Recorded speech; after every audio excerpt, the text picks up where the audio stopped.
Welcome students. In this video, Stern-Gerlach experiment. Stern-Gerlach experiment एक ऐसा experiment है जिसने स्पिन के कॉन्सेप्ट को कंफर्म किया। अब इंटरेस्टिंग बात यह है कि स्पिन का कॉन्सेप्ट जो दिया गया था वो 1925 में हुलेनबेक और गोल्डस्मिथ ने दिया था, और ये जो एक्सपेरिमेंट है स्टर्न-जर्लach एक्सपेरिमेंट ये 1921-22 में परफॉर्म किया गया था। तो अब ये कैसे हो सकता है कि 1925 में जो थ्योरी दी गई वो 1921 में वेरीफाई हो गई। सबसे पहले हम समझते हैं कि स्टर्न-जर्लach एक्सपेरिमेंट है क्या। तो हम शॉर्ट में ये समझते हैं कि स्टर्न-जर्लach एक्सपेरिमेंट क्या है, और उसके बाद आगे हम समझते हैं कि किस प्रकार से ऐसा हुआ। तो यहाँ पर हम देखें कि इसमें ये एक चित्र में यह हम समझते हैं कि किस प्रकार से यहाँ पर एक ओवन है, इसमें सिल्वर एटम है और सिल्वर एटम की स्ट्रीम इसमें से निकल रही है। यहाँ पर दो स्लिट लगी हुई हैं और स्लिट में से गुजरने के बाद ये एक इनहोमोजीनियस मैग्नेटिक फील्ड या नॉन यूनिफॉर्म एक असमान चुंबकीय क्षेत्र में से ये बीम निकलता है सिल्वर एटम का, और जब ये इस असमान चुंबकीय क्षेत्र में से बाहर आता है तो दो भागों में स्प्लिट हो जाता है। So it is deviated in two directions. Screen पर हमको एक सिंगल स्पॉट मिलेगा या सिंगल लाइन मिलेगी यदि मैग्नेटिक फील्ड अनुपस्थित है। And when magnetic field is present we get two lines. The line is split into two, it is separated like this. This is the Stern-Gerlach experiment.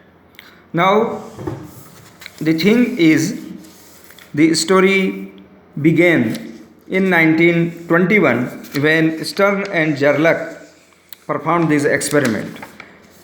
They performed this experiment not to confirm the idea of spin but to confirm the idea of Bohr-Sommerfeld quantization.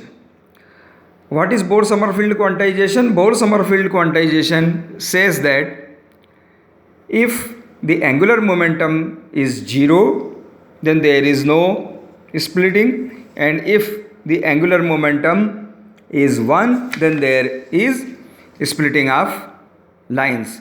The possible values of orbit, quantum number +1 and -1, जो special quantization है उसकी दो स्थितियां हो सकती हैं, +1 और -1। यदि L = 1 है तो, और L = 0 है तो कुछ नहीं होगा। The classical theory, Larmor theory says that there is no preferential direction of angular momentum.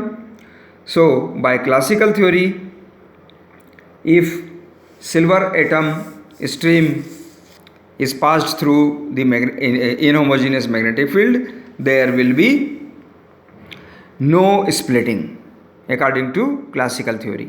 But by Bohr-Sommerfeld theory, there will be splitting for L = 1. So Stern-Gerlach wanted to confirm the Bohr-Sommerfeld theory. So they performed the experiment using silver atoms, and they got in the result two lines, and they said that Bohr-Sommerfeld theory is correct. What happened later on with the development of quantum mechanics by Heisenberg and Schrödinger? They said that there are three possibilities with L = 1, +1, 0 and -1. So in Stern-Gerlach experiment there should be 3 lines in place of 2 lines, but we see that in the Stern-Gerlach experiment the result is 2 lines. Now spin story began in 1925. A scientist, Ralph Kronig, proposed the theory of spin, but Pauli rejected this idea.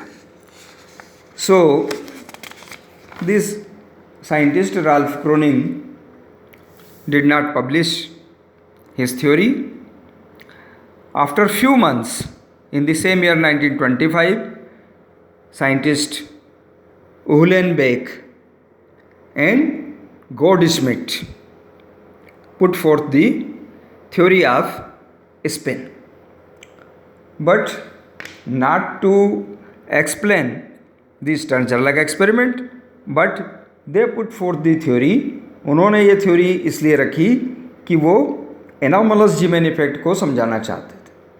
तो anomalous Zeeman effect, that is splitting of energy levels in the presence of magnetic field, उसको समझाने के लिए उन्होंने spin की theory दी और उन्होंने स्टर्न-जर्लक experiment का कोई मेंशन अपनी थ्योरी में नहीं किया। अब वस्तुस्थिति क्या है कि सिल्वर एटम के लिए L इज इक्वल टू 0। तो अगर ऐसा है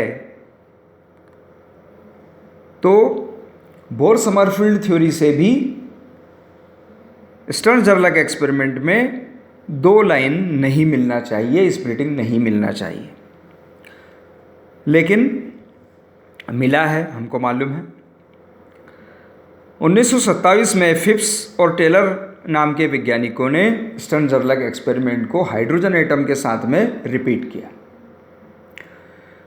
उसके बाद अन्य वैज्ञानिकों ने भी दूसरे atom copper, gold, sodium, potassium आदि के साथ में स्टर्न-जर्लक एक्सपेरिमेंट को रिपीट किया और जो रिजल्ट्स उनको प्राप्त हुए उनको एक्सप्लेन करने के लिए उन्होंने स्पिन थ्योरी का सहारा लिया और स्पिन थ्योरी के आधार पर उस एक्सपेरिमेंट को समझाया। बाद में 1927 में पॉली ने स्पिन की मैथमेटिकल थ्योरी डेवलप की। इस प्रकार से जब बहुत से वैज्ञानिकों ने स्पिन के आधार पर बहुत सारे एक्सपेरिमेंट जो स्टर्न-जर्लक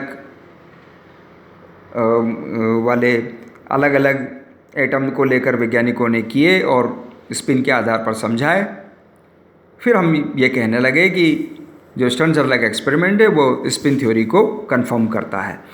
इसकी जो थ्योरी हम देते हैं वो क्या है? हम मान लें कि ये जो वेक्टर है ये स्पिन मैग्नेटिक मोमेंट को रिप्रेजेंट कर रहा है और यहाँ पर इनहोमोजीनियस मैग्नेटिक फील्ड है, असमान चुंबकीय क्षेत्र मौजूद है।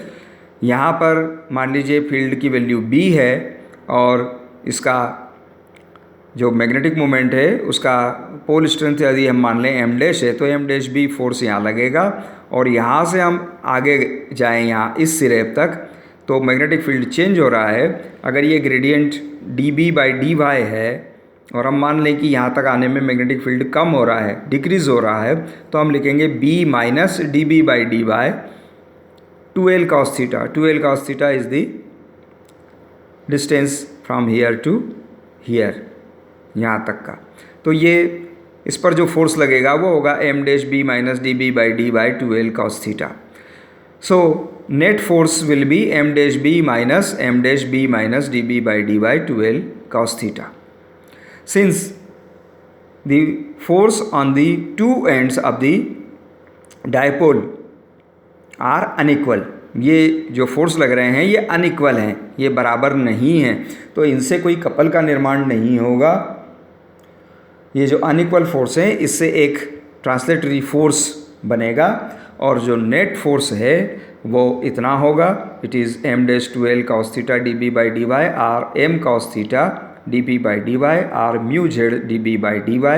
It is z component of magnetic moment. The value of mu z is plus minus EH by 4 pi m 1/2।